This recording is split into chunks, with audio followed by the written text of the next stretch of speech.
नमस्कार दर्शकों, स्वागत है आपका कार्यक्रम विकास गाथा के आज के अंक में। दर्शकों, हम इस अपने कार्यक्रम के अंतर्गत आपको अवगत करवाते हैं सरकार द्वारा चलाई जा रही ऐसी विभिन्न योजनाओं के विषय में जो कि आपके लिए हितकर सिद्ध हों। तो जी हाँ, आज के अंक में हम आपके लिए लेकर आए हैं मध्य प्रदेश के ग्रामीण विकास योजनाएं कौन कौन सी चलाई जा रही हैं, सरकार इसके लिए कौन कौन से काम कर रहे हैं, आपको इनकी जानकारी दे रहे हैं। आज हमारे साथ उपस्थित है हमारे एक विशेष अतिथि जो कि आए हुए हैं रतलाम से। जी हाँ, ये है डॉक्टर CR कांटवा, ये विशेषज्ञ हैं कृषि विज्ञान केंद्र रतलाम से। नमस्कार सर, बहुत बहुत स्वागत है आपका।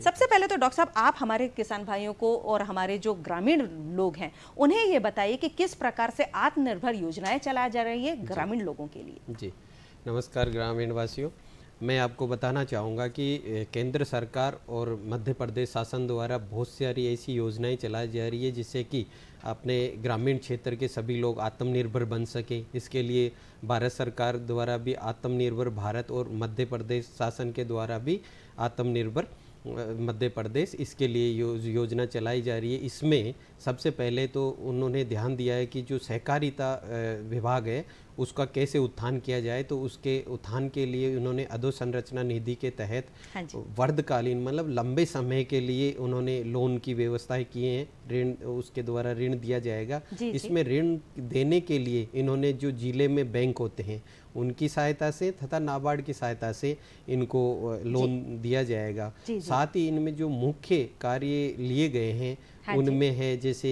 वेयर हाउस निर्माण के कार्य हुए, पोस्ट हार्वेस्टिंग जो भी यूनिटें हैं उनके लिए कार्य हैं, ई मंडी हैं, सीड प्रोसेसिंग यूनिट है, इन सब के उत्थान के लिए इनमें लोन की व्यवस्था की गई है। इस ऋण में विशेषतः मध्य प्रदेश जो शासन है इन्होंने इसके लिए बहुत ही आगे बढ़ चढ़ कर कार्य किया है, क्योंकि ग्रामीण विकास एक बहुत ज़रूरी है। इसके लिए सहकारिता का बहुत ही इम्पोर्टेंट पार्ट है। तो इसके लिए मध्य प्रदेश शासन के द्वारा भी लगभग 4,000 सहकारी केंद्र खोले जा रहे हैं। उनमें से लगभग 2200 सहकारी केंद्र खोले जा चुके हैं ताकि ग्रामीणों का विकास हो सके, उनका जो भी माल है वो मंडियों तक पहुंच सके, वो वेयर हाउस तक पहुंच सके और वो लंबे समय तक उनका जो अच्छा मूल्य है वो ग्रामीण ले सके और अपने सामाजिक जीवन में बदलाव ला सके। ऋण अगर हमारे किसान भाई लेना चाहेंगे या फिर जो ग्रामीण लोग हैं वो ऋण किस प्रकार से लेंगे? कुछ उसकी विशेष योजनाएं होती है, कुछ कार्य प्रणाली होती है जिसके तहत वो ऋण ले सकते हैं? जी, मैं ग्रामीण वासियों को बताना चाहूँगा कि बहुत सारी ऐसी योजनाएं हैं शासन के द्वारा भी, मुख्यमंत्री सहकारी ऋण योजनाएं, इसके अलावा केंद्र से प्रधानमंत्री फसल बीमा योजनाएं और बहुत सारी ऐसी योजनाएं हैं जिनके तहत वो लोन ले सकते हैं। इसमें कुछ योजनाएं ऐसी है जो कम समय के लिए होती है, जैसे 3 महीने या 6 महीने के लिए। कुछ योजनाएं होती है जो 10 साल 15 साल तक के भी लिए ऋण उपलब्ध कराते हैं गाँव वासियों को। इसमें ग्रामीण विकास के लिए सबसे मुख्य बात तो ये है कि अगर बात करें अपन मुख्यमंत्री सहकारी ऋण की, तो उसमें 2 टर्म में ग्रामीणों को उनके विकास के लिए लोन की व्यवस्था करते हैं, जिसमें कि पहला जैसे कि मान लो 3 महीने के लिए उन्होंने ग्रामीण वासियों के लिए किया है तो वो 1 अप्रैल से लेके 30 सितंबर तक पहला 3 महीने का ऋण देते हैं। इसके अलावा दूसरा ऋण की जो प्रावधान है वो 1 अक्टूबर से 31 मार्च के लिए दिया जाता है। ग्रामीण लोगों को ये बहुत ध्यान से सुन लेना चाहिए कि कौन कौन सी तारीख को उन्हें ये जो प्रावधान है इसके तहत उन्हें ऋण मिल सकता है। बिल्कुल, और ये शासन की बहुत बड़ी महत्वपूर्ण योजना है। इसमें जो किसान भाई समय पर अपना ऋण जमा कराते हैं उनके लिए अच्छी सुविधाएं भी होती है, कम ब्याज दर पे उनको ये ऋण उपलब्ध हो जाता है। अच्छा जी। भंडारण की जो समस्या आती है सहकारी भंडारण की, तो उसके अंदर कुछ योजनाएं चलाई जाती हैं जिससे कि हमारे ग्रामीण जो लोग हैं उनका फायदा ले सके, तो वो कौन कौन सी योजनाएं हैं? जी, ये बहुत ही अच्छा सवाल है, क्योंकि अपने जहाँ किसान छोटी जोत के किसान हैं उनका तो इतना उत्पादन नहीं होता, या जो बड़े उद्योग वाले लोग हैं या लघु उद्योग वाले लोग हैं उनको अगर अपना माल रखना हो तो वो कहाँ रखें, इसके लिए एक समस्या है। इसके लिए शासन के द्वारा भंडार गृह योजना चलाई गई है।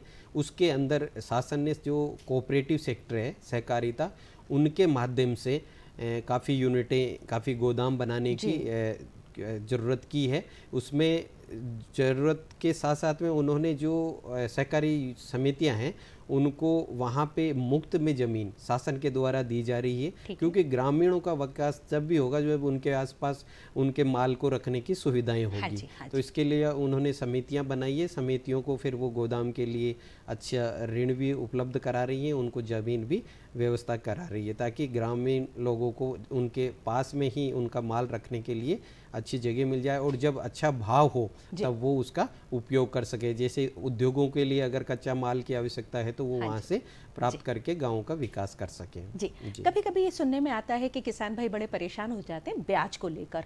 तो जीरो बजट का जो ब्याज होता है या फिर अल्पकालीन ब्याज होता जी, है, जी। वो ग्रामीण भाई या जो हमारे कृषक जन जो है वो किस प्रकार से ले सकते हैं, उसकी योजना क्या है? जी जी, मैं पूर्वा जी बताना चाहूँगा कि मध्य प्रदेश शासन के द्वारा बहुत ही एक अच्छी स्कीम चलाई गई है, जो कि ग्रामीण विकास के लिए बहुत ही आवश्यक थी। ठीक है। उसमें क्या होता है कि जो अल्पकालीन ऋण प्राप्त कर रहे हैं गांव वाले, उसमें ब्याज फ्री है वो। अच्छा। हाँ, लेकिन वो शॉर्ट अवधि के लिए, जैसे 3 महीने के लिए वो लोन दिया जाता है, वो टोटल ही ब्याज फ्री होता है। अच्छा। और वो 3 महीने का जो ड्यूरेशन होता है वो जब भी ग्रामीण वासियों को ज़्यादा पैसे की आवश्यकता होती है, उस समय का वो उन्होंने डिसाइड किया है कि किसी भी प्रकार का कोई भी इनपुट खरीदना जी, हो, जी। जैसे किसान हो या लघु उद्योग वाले व्यापारी हो, उन्हें उस ऋण से जब उनको क्रिटिकल इनपुट खरीदना हो, आवश्यकता की सामग्री खरीदना हो गांव के विकास के लिए, तो वो उस समय खरीद लें, और जब जी। 3 महीने उनका पीरियड पूरा हो जाए उसके बाद में वो जमा करा दें अगर समय पे, तो उन्हें बिल्कुल ब्याज फ्री ये योजना शासन की चलाई जा बहुत रही अच्छी है। है। बहुत ही अच्छी योजना है। जी, डॉक्टर साहब, देखने को आता है कि वर्ष भर आजकल कोई पता ही नहीं चलता, गर्मी में बारिश हो जाती है, बारिश में ठंड ज़्यादा पड़ जाती है। अभी अमूमन देखने को मिल रहा है कि रात को इतनी कड़कड़ाती हुई बारिश हुई, सुबह फिर से तीखी धूप पड़ी। ऐसे मौसम के चलते हमारे जो किसान भाई है उनकी फसलों का कोई मतलब कुछ कह ही नहीं सकते कि कब वो फसल उनकी अच्छी होगी या फसल में नुकसान हो जाएगा। तो इसके तहत जो प्रधानमंत्री साहब की जो योजना चल रही है, फसल बीमा योजना, तो प्रधानमंत्री फसल बीमा योजना का किस प्रकार से प्रधानमंत्री जो ये लाभ देते हैं और हमारे किसान भाई उसको किस प्रकार से लाभान्वित हो सकते हैं? जी जी, ये पूर्वा जी बहुत अच्छा अपने ग्रामीण क्षेत्र के विकास के लिए और किसानों के लिए बहुत ही अच्छा सवाल है, क्योंकि मैं आपको एक महत्वपूर्ण चीज़ बताना चाहूँगा कि जिन किसान भाइयों ने केसीसी ले रखा है या अभी तक फसल बीमा नहीं करवाया है, तो उनके लिए जो डेट है वो 31 जुलाई रखी गई है। अच्छा जी, अभी बिल्कुल ठीक इसी महीने के लास्ट तक जिन्होंने नहीं करवाया वो किसान भाई करवा ले। ये प्रधानमंत्री फसल बीमा योजना है जो कि पूरे भारत में है, और इसका बहुत ही बढ़िया फ़ायदा है कि इसमें बहुत ही कम ब्याज दर पे ऋण किसानों को मिल जाता है।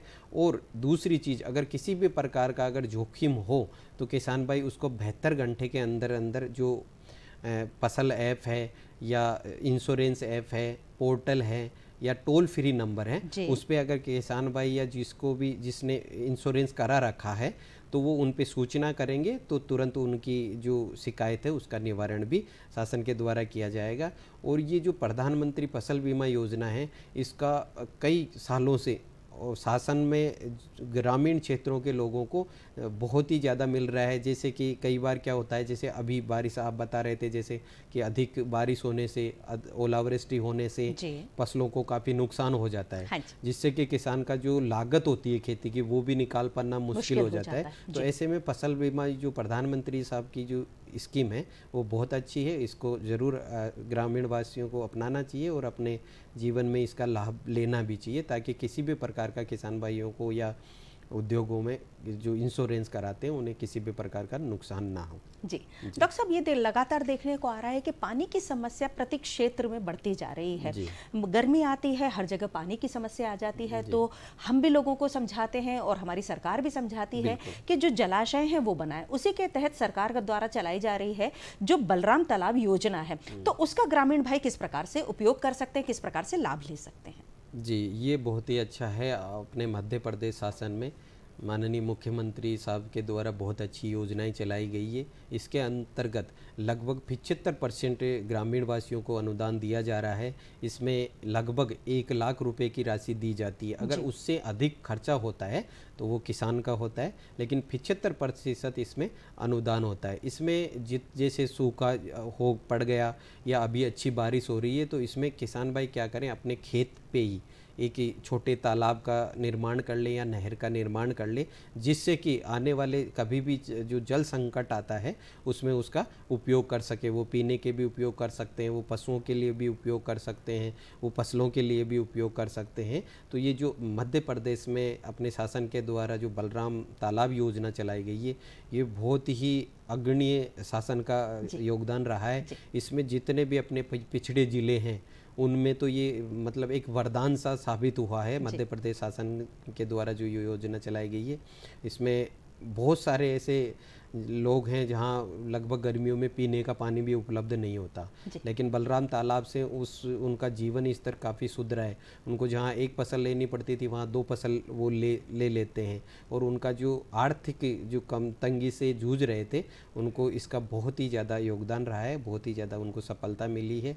और इसके लिए अलग अलग से व्यवस्थाएं भी की गई है।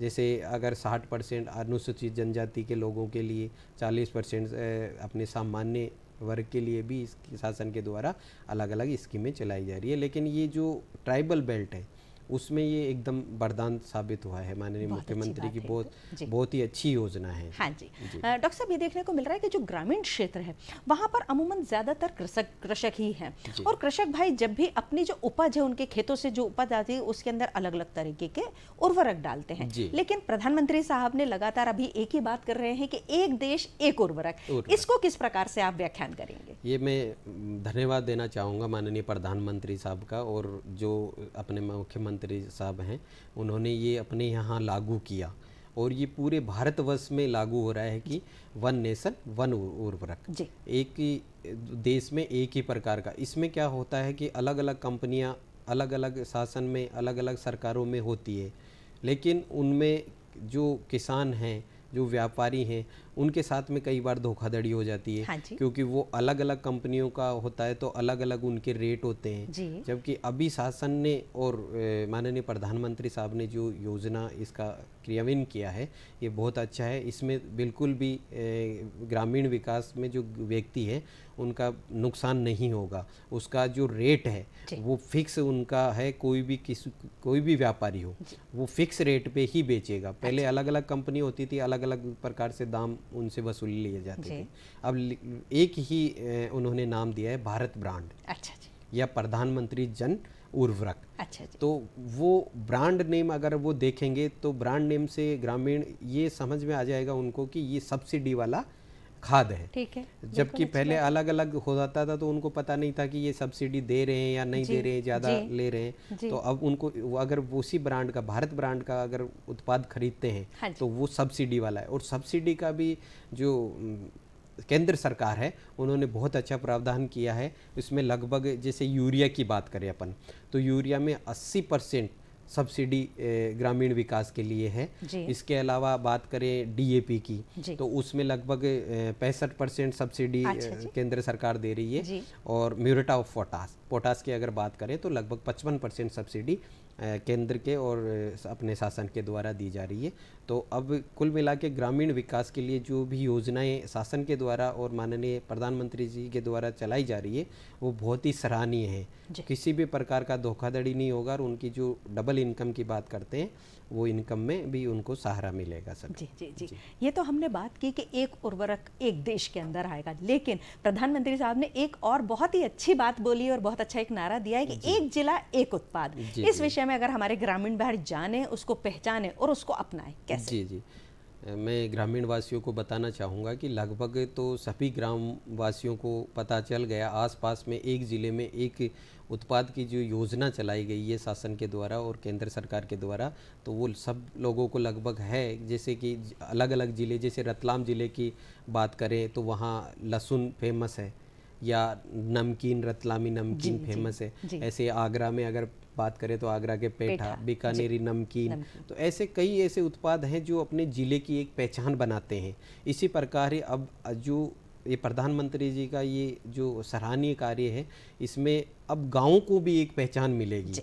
जैसे रियावन सिल्वर के नाम से रतलाम में एक रियावन गांव है, वहाँ का गार्लिक जो लहसुन है वो फेमस है। हाँ, तो वो एक रतलाम के लिए एक अच्छा प्रोडक्ट बन रहा है। तो आज रियावन गांव के साथ साथ में रतलाम का भी नाम हो रहा है। इसी प्रकार धीरे धीरे ये ब्रांडों को इतना विकसित किया जाएगा कि यूपी सरकार के अंदर तो उन्होंने इतने प्रोडक्ट तैयार किए हैं हर एक डिस्ट्रिक्ट में, ताकि उनको एक अंतर्राष्ट्रीय छवि भी दिलवाएंगे, उनको अंतर्राष्ट्रीय स्तर पे भी एक अच्छा उनका करेंगे। तो वहाँ पे वो जैसे मध्य प्रदेश शासन प्रोडक्ट होगा जी, जैसे एक प्रोडक्ट के हिसाब से वो अंतर्राष्ट्रीय उनको अपने जो अपना शासन है उसको भी एक अंतर्राष्ट्रीय स्तर पे अपने को एक अच्छा स्थान मिलेगा।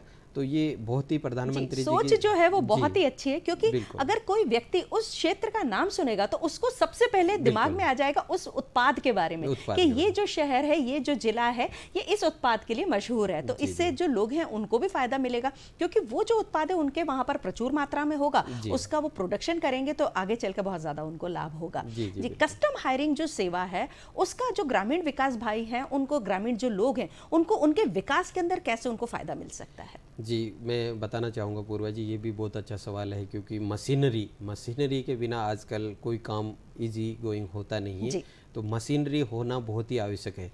तो जो ग्रामीण क्षेत्र है उनके पास जो कम जो जोत का आकार है, तो उसमें वो सभी प्रकार के यंत्र खरीदना बड़ा मुश्किल है। हाँ। इसके लिए शासन ने बहुत सारी ऐसी योजनाएं चलाई है। कस्टम हायरिंग सेंटर जिसे CSC कहते हैं, उसमें लगभग 80% शासन के द्वारा अनुदान दिया जा रहा है, और उसमें वो अपने गांव स्तर पे या जिले स्तर पे अपना कस्टम हायरिंग सेंटर खोल के उसमें जो अनुदान दिया जा रहा है उसके हिसाब से अपने गांव की आवश्यकता के अनुसार से यंत्र खरीदें, और यंत्र खरीद के वो गांव के ही सभी लोगों को उसको सुविधाएं दे, और उसका जो भी रेवेन्यू जनरेट करते हैं वो उनका उससे मेंटेन करें। तो ये शासन के द्वारा बहुत ही अच्छा सराहनीय कदम है, क्योंकि इसमें हर कोई किसान या हर कोई ग्रामीण वासी हर कोई मशीन नहीं खरीद सकता। किसी को थ्रेसर की ज़रूरत है तो वो थ्रेसर लगभग 1.5-2 लाख रुपए की आती है, तो उसके लिए खरीदना बड़ा मुश्किल होता है। रोटावेटर 80,000 रुपये का आता है, तो उसके 2 बीघा के लिए खरीदना बड़ा मुश्किल हो जाता है। तो इसके लिए शासन ने ये कस्टम हायरिंग सेंटर का बहुत ही अच्छा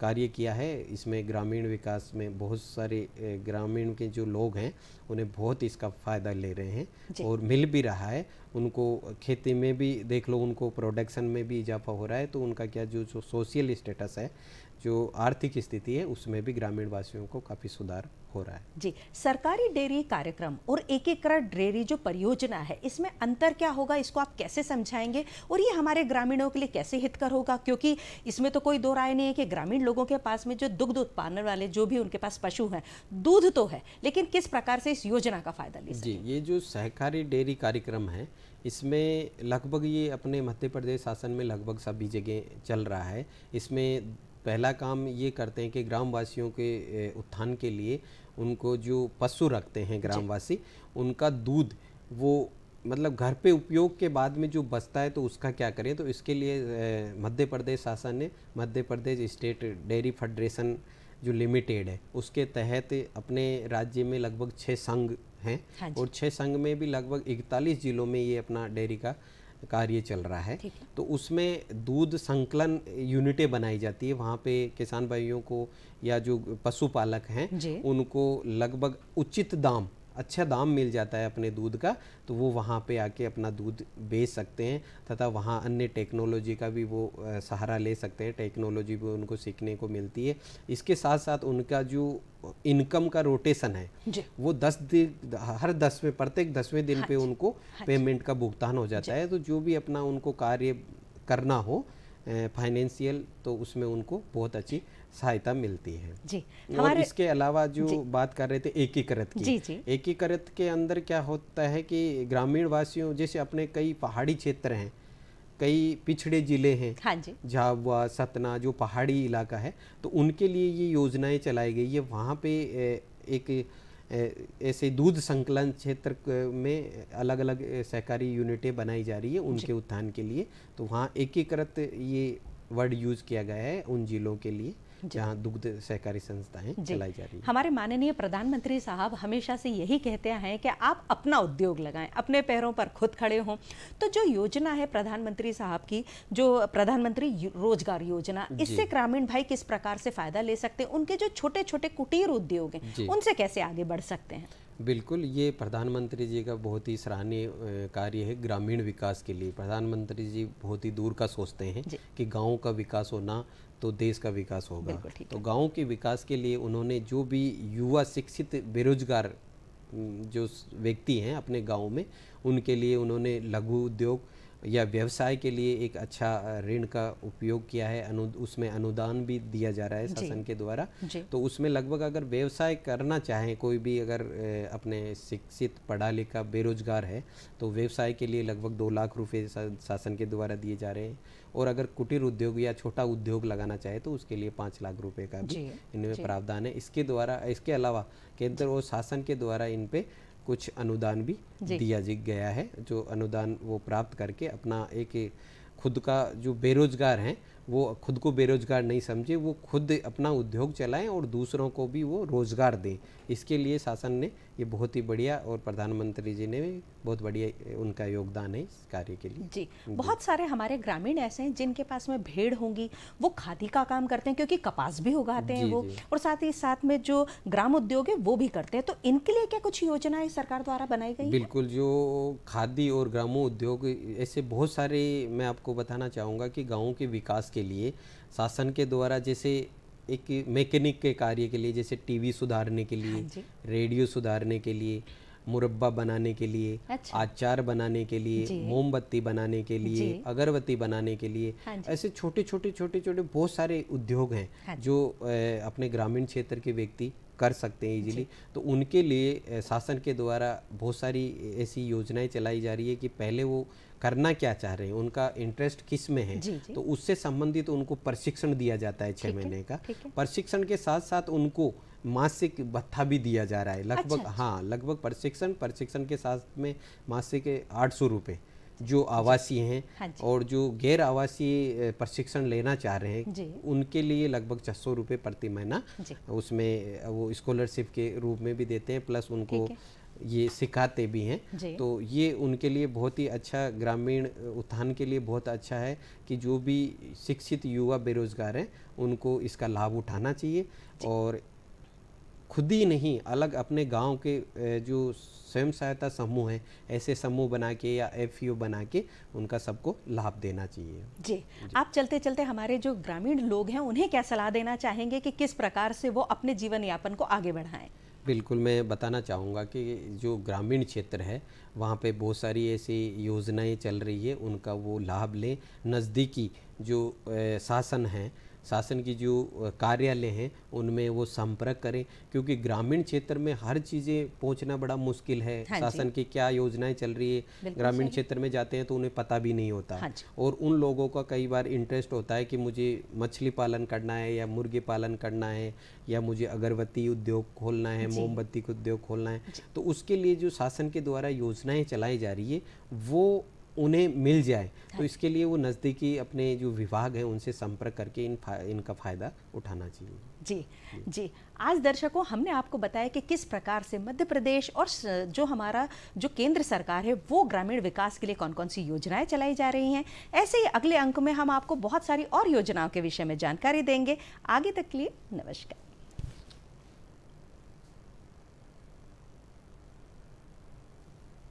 सर जल्दी से।